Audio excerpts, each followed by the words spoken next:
we have with us Jyotika Matreja, who works in the partnerships team at MyGov. She'll tell us about her job and a lot of other things from which people can learn. So, welcome, Jyotika. Thank you. I'm so excited to be here. Thank you for welcoming me on this channel.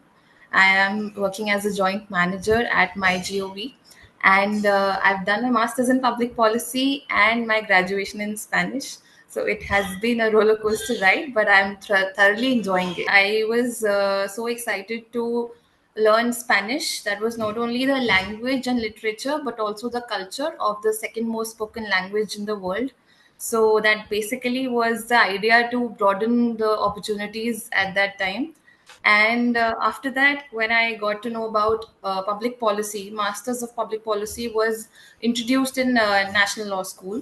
And being the top most, as in the ranked number one institution in the Right. country, I was so excited because it is an interdisciplinary course, and it was a great opportunity to again broaden the horizon for career opportunities and to learn more about different subjects. And of course, after that, I was leaned towards my I, w- own I would interest. I would just like to stop you here. So, what exactly do they teach at National Law School in public policy? Because people, are curious to know as to what exactly is public policy. To my mind, it's part of the political science as a broader domain. So, in the public policy, if you could just recall and tell us how was the course like, what do they teach, and what was the learning there? So I did policy analysis, law, economics, Okay. political science, of course. But there was not only theoretical knowledge, as in we were made to do field work. I did my Okay. field work in Odisha with ActionAid. I went to these tribal areas in Raigada district, and these are near Niyamgiri Hills. And I did my thesis, and I submitted my project in the status of women in tribal areas. Oh, So, interesting. research has obviously been a part of my journey at MPP, but my inclination towards communication has always been there. I was part of the PR team, so we developed the brochure, we developed the recruitment brochure for the course, and of course the social media for the course. We started it. Ours was the second batch at MPP. Okay. Which So which year was that? that was 2015. Okay. So they Yes. started in 2014. Yes. Okay, second batch, nice. From what you mentioned earlier, you also worked as an invigilator at some of the exams at National Law School. Yes, I Okay. did. I got so this was through the network only at MPP that they were seeking people to invigilate the entrance exam, and I was one of them. At YMCA, there was the exam, and I was doing the invigilation then. Okay. Sorry, I interrupted you. You were explaining something Oh, no about your problem at all. journey. Yes. So about social media, that was something new in the country. I think when Meta, as in the Facebook and Instagram, started. So it also depends on the interest level. I was very interested in these things. I got to know about the different updates that were happening, the different new apps that were coming in, and I was well on point. Every time there was an update, every time there was a new feature, I always knew about those things, and it was only based on the interest that I had in this. But I learned that communication, of course, is important in policy.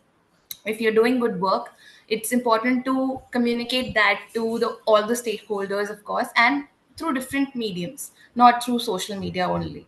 So leaning towards my like, I was a junior analyst when I joined QCI. That's where we met at the Commerce Ministry. In the social media team, I was working in the Commerce and Industry, the Ministry of Commerce and Industry. That was the first social media assignment that I had got. Why don't you tell us more about that? Because that was very exciting, posting something directly from the personal handle, or sorry, official handle of the Commerce Minister of India. So that looks like, something very fascinating and exciting thing to do. Could you, tell us more about that experience? I mean, was that too much of responsibility? Did you enjoy? What did you learn? How was the overall experience? So I had a amazing experience working at the Ministry of Commerce and Industry. We were in the social media team for the Commerce Minister's official handle, and I was basically doing the data collation and the coordination work that was Right. within the departments of the ministries, and of course other stakeholders like people who were doing the videos for the ministers and other people who were just collating content for the official handle of the minister. So that was a great journey. Special thanks to our reporting manager, OSD, Nand Kishore Reddy. He actually made our team, and I was so happy to be in that team. That has, I would truly say that it was the best team I have ever worked in. The Right. most fun that I've ever had was in that team. Yeah. It was a lot of work also, but of course, along with that, I have enjoyed working with the team. Okay, Right. so now you work in the partnerships team at MyGov. Actually, I also don't know much about the kind of work people in the partnerships team do. If you could, explain exactly how this is different from the kind of work you did in the social media team. What exactly does the work entail? If you could just shed some light on it. Okay, I'll get to that. I'll just tell you how I got into Okay. this position. Sure. So after Ministry of Commerce, I did social media work for Ministry of Law and Justice for the minister's official handle again.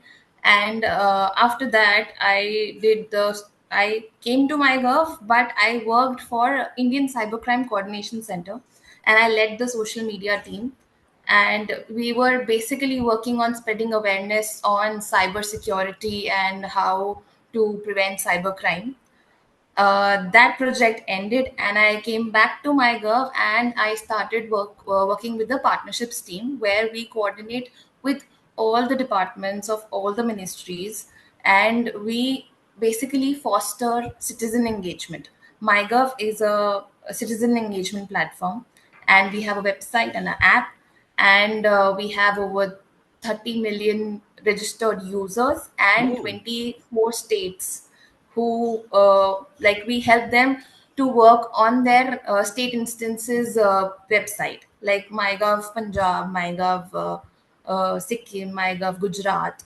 All of these websites are made for them, and they work on it.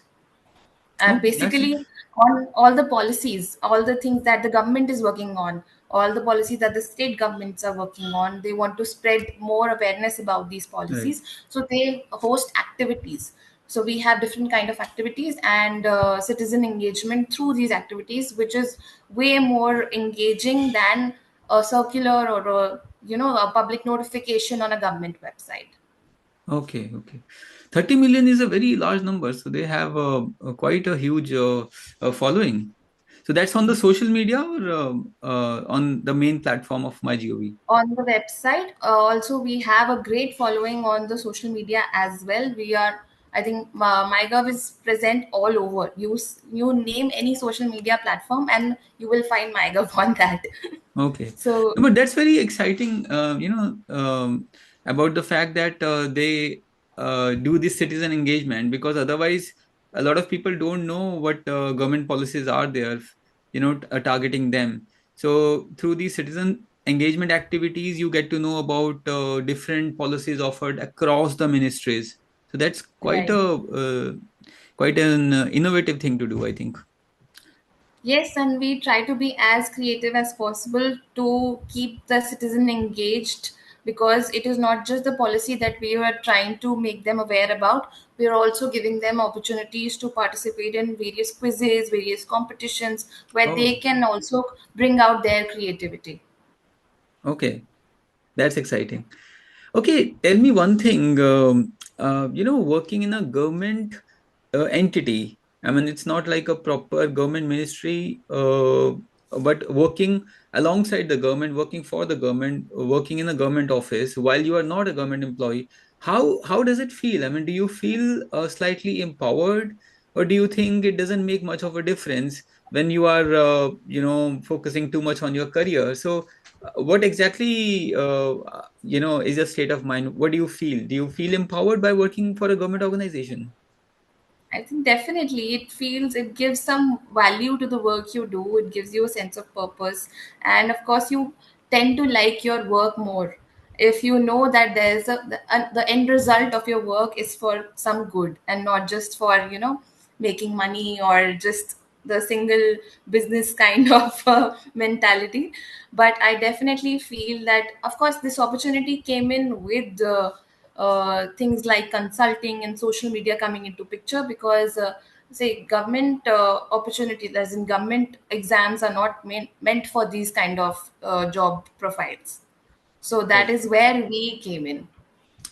So, does this also offer the kind of stability you have in the government jobs? No, no, of course not. I'm not a government official. Right. Our company is a Section 8 company of Ministry of Electronics and IT. And I am a private employee, but I am working for the government, as in I'm working for the benefit of the people. Okay, no, what I'm trying to know is somebody, who is starting her career. So, would somebody be okay to join a private organization? Like, for example, somebody like you who went to National Law School, did Master of Public Policy, and happens to join a government organization or entity. So, at that stage, after a couple of years, would you be open, or would you be more happy to join a private organization and do a similar, role? Or would you rather continue to work in a government organization? I mean, I've always, I think, a majority of my career, I've worked for over 7, 8 years, and I've mostly worked for the government. And when you work for the government, it has always been organic content, and it has not been something that you pay people for to say something for you and then you earn more from it. As in, any business for that matter will have paid content. But all the work that I've done previously, or that uh, I'm doing right now, is not that. Okay. So do you enjoy this partnerships work more than the content and social media part? Well, I've never actually studied journalism for that matter. And content writing came in naturally because I used to write for my research. And that is how I got into that opportunity. But I have never written as a copywriter for that matter. As in, if you remember, I was writing a co-op and I took your help on that. And I was so amazed by the turns and twists that you bring in your writing. That is something that I've not learned. So writing in general is something that I do, but I've not studied it and I've not worked in that specific field of content writing. So I don't think I see myself doing that in any time future again. Uh, okay. So how exciting is partnerships thing?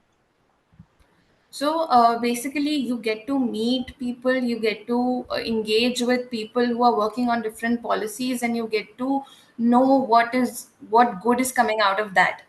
Different different initiatives that they are working on, and you want to let people know about it. So that is more important, I think, for me Okay. to like the using my communication skills on that rather than writing So per do you se. get to meet some really exciting, nice people?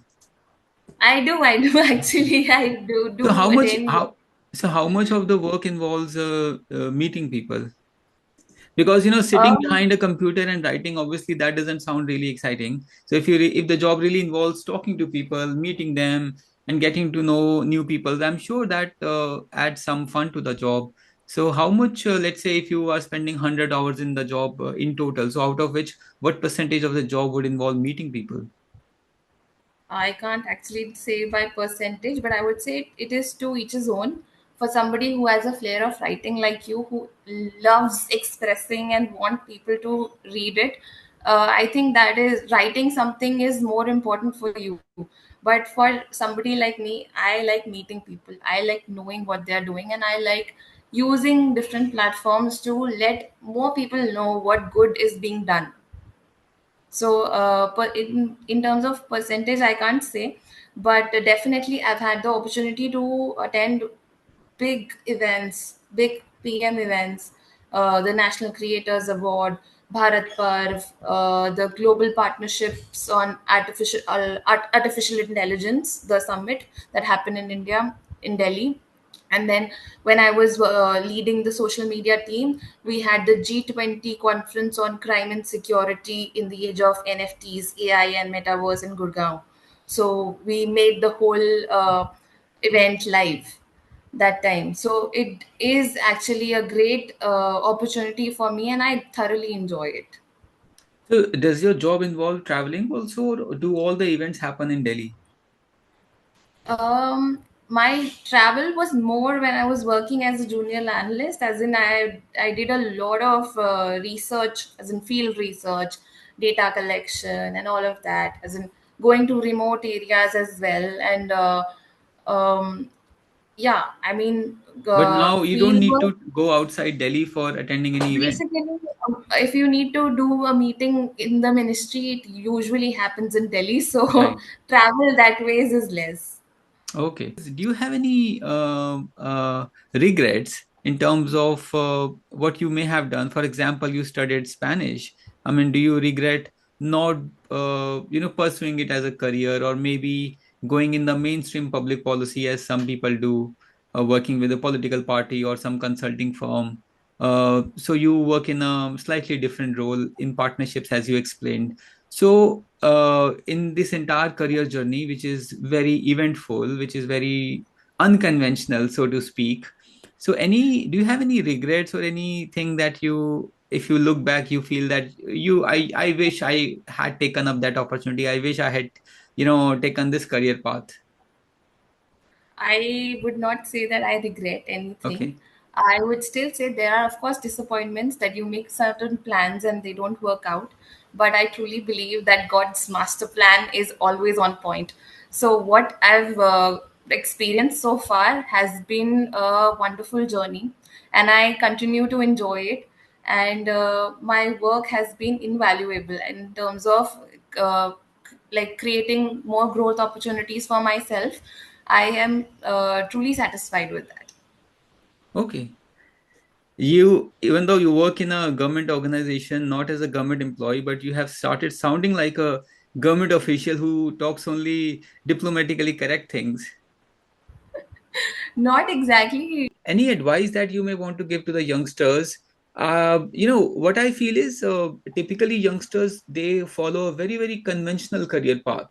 Okay, so some people, uh, because of the parents pressure or the peer pressure, they want to pursue a career in, let's say, medicine or law or engineering. However, there are reasonably good career paths in the so-called unconventional careers also. For example, the kind of career path that you took, and you're now working as a manager.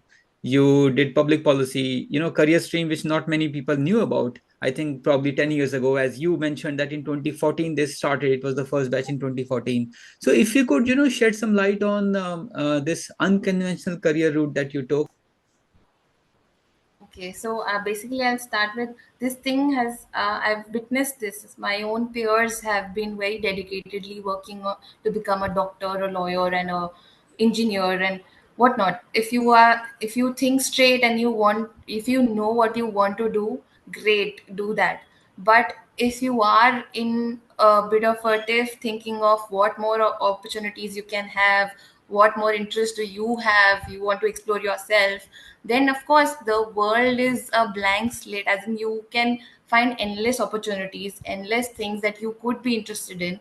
And if you find something that you are passionate about and you want to do something in it, you find great opportunities, you should definitely build a career in that. Right now there are so many people working as influencers. I mean, for somebody like me, there were no courses in social media back then. Now I think there might be, but I even for somebody who wants to become an influencer, who is so well versed with being in front of the camera and engaging people in short amount of time, and other careers as well, like being a chef or being a painter, an artist, or whatnot. I mean, if you truly believe that you're passionate about something and you can find opportunities in that field, you should definitely build a career on that. But never doubt yourself, never think that, oh, I studied this and I didn't become that. I don't think there's ever any point in questioning things that are done in the past. You should always look forward and do what best you can do. Do you enjoy your job? I do. Okay.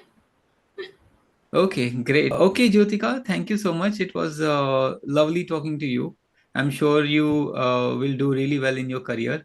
And the kind of insights you shared about your career path, your experience, your job, it has been quite enlightening for me as well as for all the people who will watch this interview on YouTube. Thank you once again and have a nice day.